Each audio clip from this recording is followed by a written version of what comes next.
Okay, so whether he's wearing white or whether he's wearing black, Waz is still just a self-serving ass clown.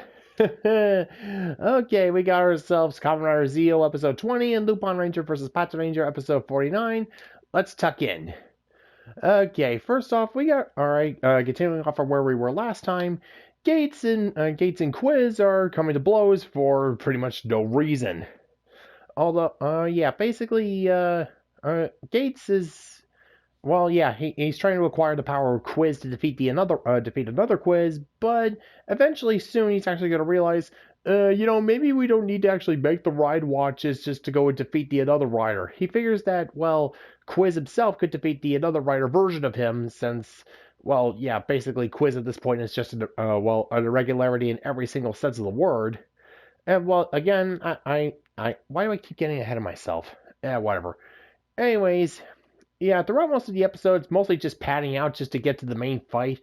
Yeah, Soko basically is trying to make sure that trying to let Quiz settle things with his dad, another Quiz. And well, for the most part, Gates actually does figure this out in part, yeah, partially. Yeah, he orchestrates events so that, basically, since Sogol could use Black Waz to help him out, Gates by proxy could use White Waz to help him out. And so basically, has White Waz use his little, use Thoth basically to have Quiz and another Quiz come to meet up at an abandoned location and fight each other, thinking that, since basically they just need Quiz's power to do the job and defeat the another rider. He figured that, Kamen Rider Quiz would be needed aside for, basically, Gates does not trust White Waz at all.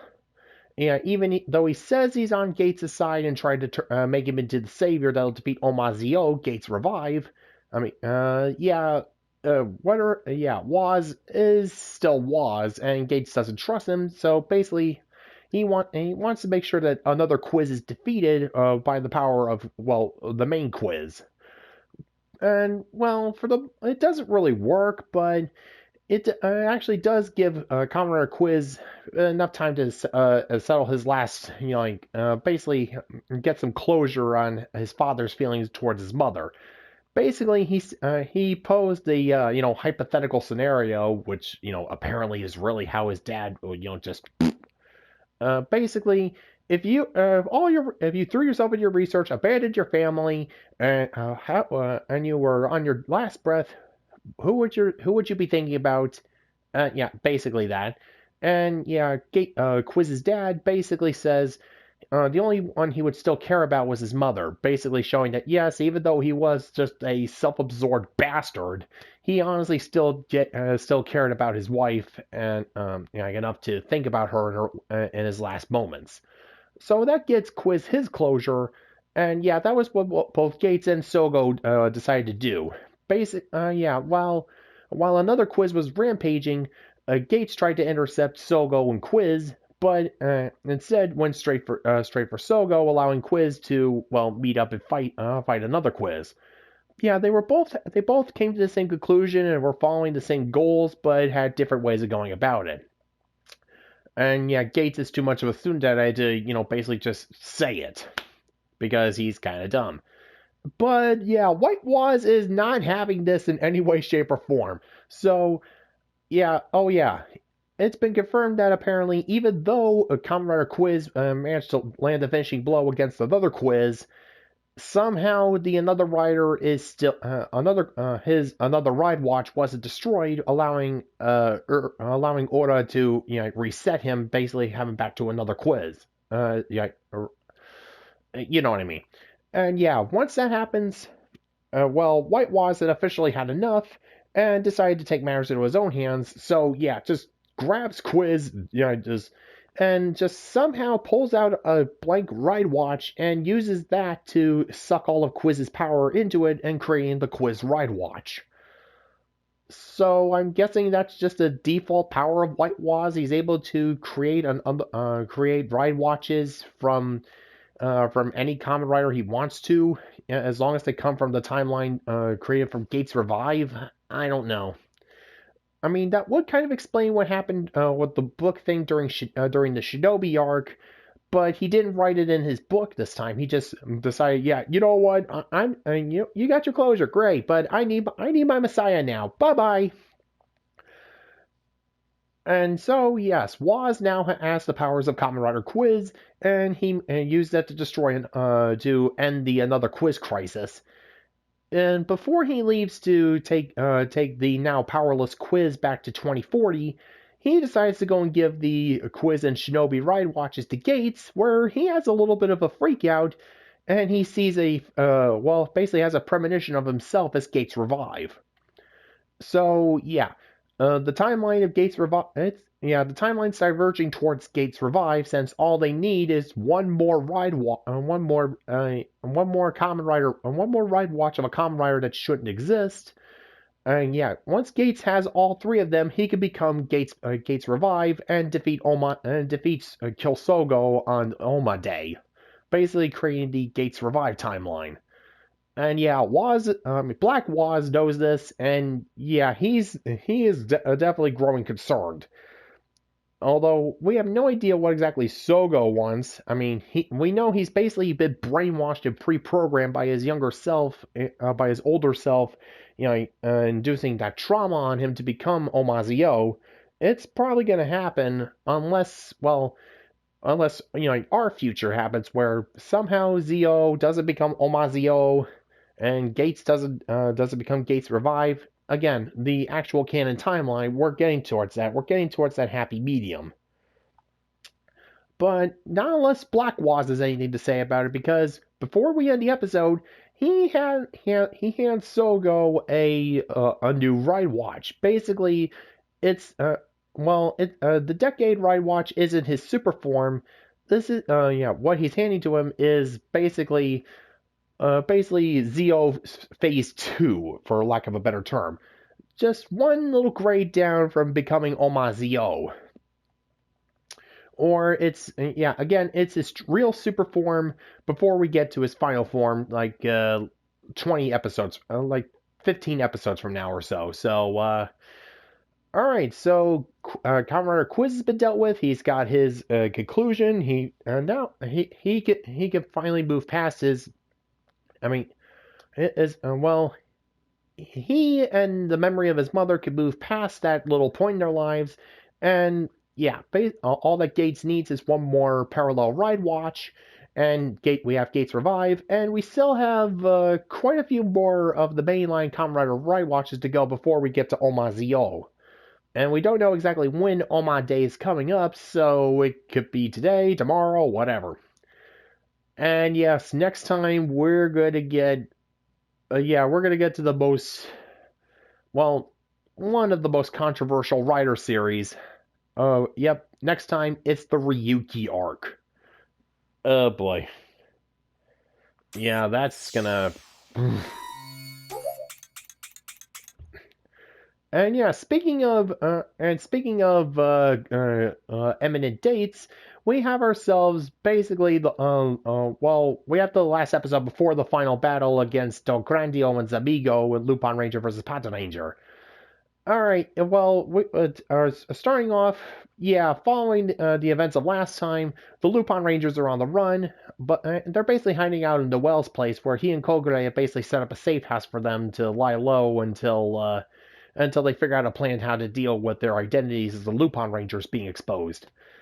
But yeah, the Patrangers, specifically Keichiro is not Keichiro and basically the whole Patranger team is they're oh boy, what's the word I'm looking for here? They're disappointed, angry, for various reasons. Sakuya, he is pissed at Noel, basically thinking that him trying to get the teams together to be friends was some form of a sick joke. But Noel honestly wanted both of them to get together and actually be friends and overcome their animosity. Because he wants he did join the global police to protect people while also working as a Lupinranger to gather the collection pieces and revive Lupin.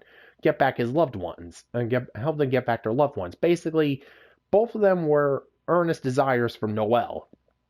And Keiichiro, he managed to meet up with Kairi again, who has gone, well, not really all that good of a disguise, just a baseball hat and a hoodie, basically. That's the extent of Kairi's disguise. And, well, Keichiro is not happy, but it's not with Kairi. He is disgusted with himself.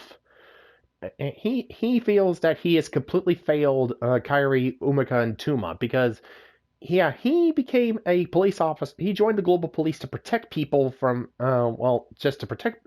He joined up to protect people, but yeah, knowing the truth behind the three and why they became the Lupin Rangers, he honestly is disgusted with himself that he couldn't do more to help them. That he and the Patrangers basically failed to help them when their loved ones were frozen by Zamigo.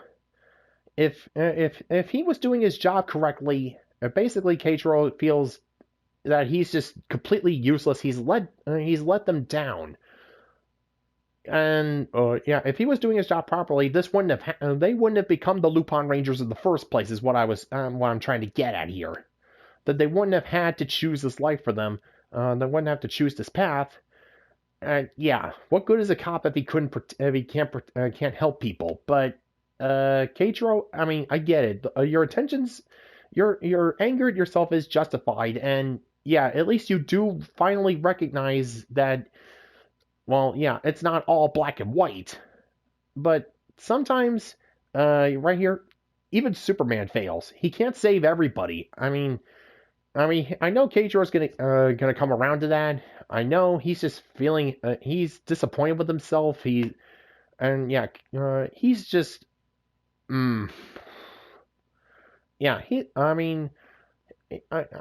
At least Keiichiro knows. At least his heart's in the right place. Oh yeah, and we finally learned the reason behind. We finally learned about Don Del Grandio's status gold about his personal vault. Status gold physical protect. Yeah, it can contain more than just one Lupin collection piece. Yeah, Don Grandio's safe is basically a hammer space where it can hold as many Lupin collection pieces as he wants and draw out all their power simultaneously. And yeah, now that he's got all those collection pieces from Ghost back in the last episode, in addition to all the other unclaimed collection pieces, he figures, yeah, it might be over 1,000 years old, but that doesn't mean I still can't fuck some shit up. Yeah, so while he lets Zamigo go off to do his go and deal with the Lupin Rangers, he decides to go out for a little stroll. Makes himself grow, and basically the end result is that he just goes on a rampage, destroying everything without even breaking a sweat. And the Lupin Rangers try to intercept him, but again, he just demonstrates all of his collection piece powers and just knocks Lupin Kaiser flat. Yeah. It reinforces why he's the Don. And oh yeah, they can't even get at his safe to go and get rid of go and retrieve all the collection pieces he's got stored in there. Not only is it all chained up, but again, just getting to the guy. They don't know if it's like a normal status gold vault where you need two of the dial fighters to open it, or you need to figure out how to get past those chains that he's got all around the safe first to even attempt to crack it. But yeah, this guy he might be over 1,000 years old, but he is still insanely powerful. Yeah, by the end of the episode, he does the same amount of damage that Destra did during his big final fight without even so much as breaking a sweat. Just not even knocking off his hat or just. Yeah, Del Grandio is a monster, plain and simple. A monster mobster. Yeah. And yeah, basically during the fight with Del Grandio, the Lupin Rangers notice that Zamigo, he still has their three frozen loved ones, and well, he says that they haven't been made. Oh yeah, I forgot. During Keiichiro and Kairi's conversation, Keiichiro told Kairi about what happens to the Ganglar's kidnap victims, and that their loved ones were most likely already made into disguises for the Ganglars. I mean, Zamigo says that that's not true, but for all we know, he's lying. The three have already been made into disguises, and he's already frozen the disguised Ganglars as one last little ha ha. Yeah, I'm betting as soon as they defeat him, the three loved ones are unfrozen, and it turns out that that they've already been skinned, and those three are actually ganglars, and they're just gonna, just yeah, one last little screw you. Yeah, Zamigo is a sadistic monster. Yeah, the ganglars are just evil creatures.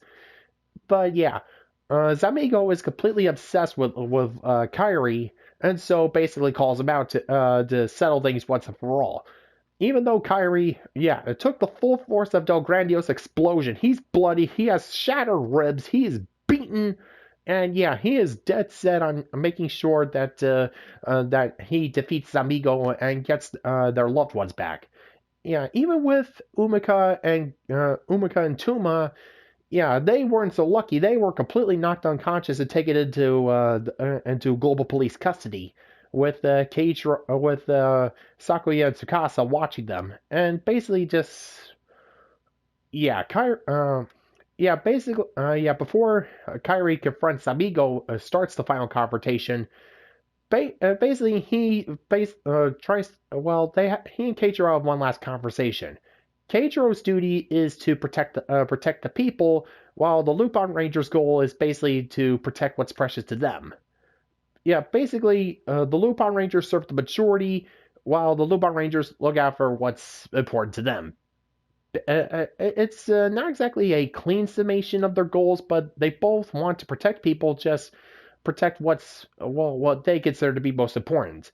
Yeah, which is pinpointed when Del Grandio sends some giant Padaman to go on a rampage, and Keiichiro is desperately trying to help Kairi, because yeah, he's walking around bloody with shattered ribs, and he knows that if Kairi goes to face off against Zamigo now, he's basically walking into it's basically a guaranteed death sentence. But yeah, Kairi reminds him that it's his duty to protect the people, while the thieves go and protect what's precious to them. And yeah, Keiichiro, you could see on his face that he is hurting to agree with him. He hurts to know that he's right. He has to protect the people from the Ganglar, whereas Kairi and their goal is to get their loved ones back. I mean, I'm making it sound like the Lupin Rangers are selfish, but it's weird. It's complicated. Yeah. Basically, they both have their priorities, and they both end up with the same goal: defeating the Ganglars. So yeah, Keiichiro, he rushes off to meet up with Sakuya and Tsukasa to go and deal with the giant Padaman, while Kairi starts his final fight against Sabigo, and hopefully Umika and Tuma can get there in time before before the fight gets much worse. So yeah, we're getting to the finale of Lupin Ranger versus Patranger, and we're finally Keiichiro has finally overcome his prejudice towards the Lupin Rangers now that he knows the truth. Yeah, he's actually empathizing with them and realizing what a complete and utter hypocritical ass he's been.